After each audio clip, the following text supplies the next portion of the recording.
So our next speaker is Janne Sorsa, and he is heads the People Flow planning team for Kony major projects and has played a key role in establishing and further developing the Kony network of People Flow planning experts. He joined Kony in 2001 to develop dispatching algorithms for double-deck lifts and has successfully improved the performance of Kony double-deck destination control. I think that's probably enough, isn't it? Janne, welcome. Okay, it's great to be here, not only for the presentation, but to meet friends after 2 online symposiums. So nice to see all of you here. So today I will talk about our latest findings on lift passenger demands in operational offices. So I prepared the article and presentation with Tiina Laine in my team. And actually we arrived here already on Monday, but not for the funeral. So we went to see people queuing for lifts. How interesting is that then? Anyway, in such an underlifted building,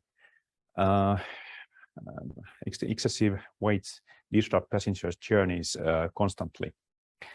So, and it's clear that in that case, designers did not properly anticipate peak traffic patterns during the design phase. And that brings me to our topic of today. So we collected people flow data from 25 offices worldwide. The data was collected by the sensor that you can see in the photo. So it has a camera and a box that is placed on the floor, and it counts people as they alight and board a lift. And from that data, we estimated the population of the building at the time of or on that day of measurement, as well as passenger demands throughout the day. And then from that data, we identified peak periods, like up peak, lunch, and down peak. And then we also categorized the offices based on intraflow traffic during lunchtime. So we get some kind of division of the offices to different kinds of cases. And this work actually extends Mari-Liisa's work as she published in the 90s these quite well-known traffic profiles that also Adam and Richard were referring yesterday. So in addition to those, now we can see some more variation in passenger demands. So then we studied peak demands and traffic mixes to find trends between the offices, and of course to compare the results the current design criteria. And as we found that we could add some new design criteria, then we are able to propose something new to be considered in design phase. So a couple of words of data. So here you can see how our case is distributed around the world. So we got quite a lot of data from Southeast Asia and Europe, and some data from Australia and North America. In this chart, you can see, as an example, daily traffic demands in one office in Singapore. So it shows incoming, outgoing, and interflow traffic components stacked on top of each other, and for each 5-minute period of the day. So the peaks are quite sharp and high. And for example, you can see an exceptionally high lunch peak at about 19% of the population in 5 minutes. And that exceeds very clearly our current design criteria, which is something like 11 or 13% for lunch traffic. But then another question is that what kind of an office is this? there are high peak demands and lots of interflow traffic, so it might be a single tenant office. However, that is not, let's say, entirely clear from the data itself. So also some additional information would be needed in a way to clearly say that whether it's a single tenant or something else. Then we categorized offices based on this interflow traffic during lunchtime. So in the high category, there is more than 30% of interflow traffic happening during lunchtime. And for example, in the European cases, we had five of such cases. Then in the medium category, there's 15 to 30% of interflow traffic, and in the low category, less than 15%. There was even some exceptional cases, for example, the two in Australia, which didn't have interflow traffic at all during lunchtime or during the whole day. So one clear result of the study was that variation is high. Peak demands vary a lot, and also traffic mixes vary a lot. So then to the evidence what we collected about peaks. So first, in this chart, you can see the average peak demand for different interflow categories. One clear result is that the lunch peaks are the highest during daytime, and that was the case for 72% of offices.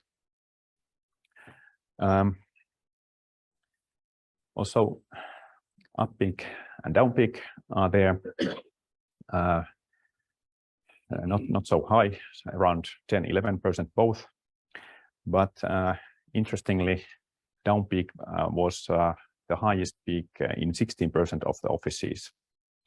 So that's also was a surprising result, because down peak is nowadays not considered so important for design procedures. Then in this other chart, you can see the maximum peak demands, and there you can see very dramatic peaks, like 23% of population for lunchtime. As well, you can see that for down peak, the highest peaks are clearly higher than for up peak. So in some cases, it's really the most challenging situation of the day.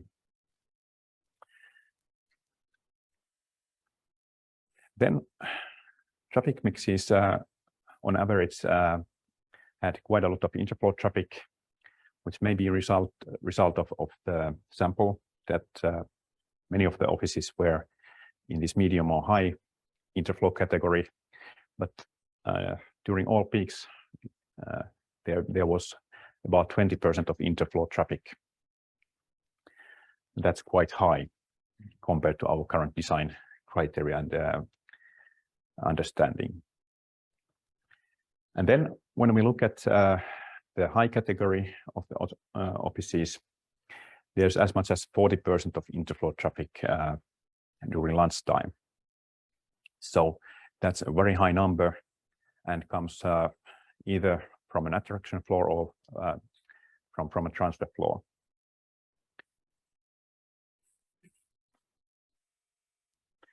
Okay, anyway, the good news is that the current design criteria are quite well in line with the observations. So for an average building, the current design criteria would match well with the observations. But then new peak traffic patterns should be added to design criteria to get more future-proof design.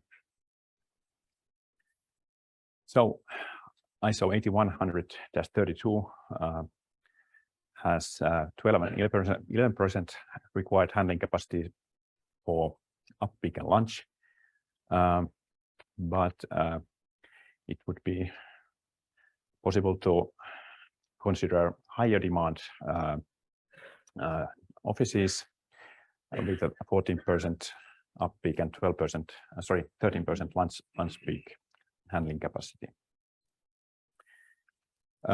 In any case, morning up peak still remains critical for lift group handling capacity. So that's why it's good to have a higher requirement for that compared to lunch traffic. High demand designs could be considered, for example, if more spacious user experience is desired, or building needs to be future-proofed for exceptional peak demands. It also gives more flexibility to change the purpose of the building, and for example, consider single tenant occupancies. For traffic mixes, ISO gives two different choices for both up peak and lunch traffic. In up peak, there's 100% incoming choice and 85% incoming traffic choice. And for lunch peak, one with 10% of interflow traffic and the other one with 20%. So to take more into account possible interflow traffic, we could add, for example, 70% incoming, 20% outgoing, and 10% interflow traffic mix for up peak studies. And this quite extraordinary 30% incoming, 30% outgoing in, and 40% interflow traffic for lunch traffic.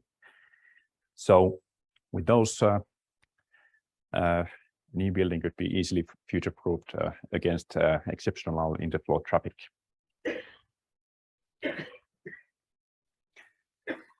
And then let's finish with a short discussion about what future-proof design criteria means. So first of all, and most importantly, it means that passenger journeys are not disrupted by excessive weights. And that you can, of course, see in underlifted buildings, and it's not desirable for anyone. Another aspect is that that condition should continue throughout the life cycle of the building. But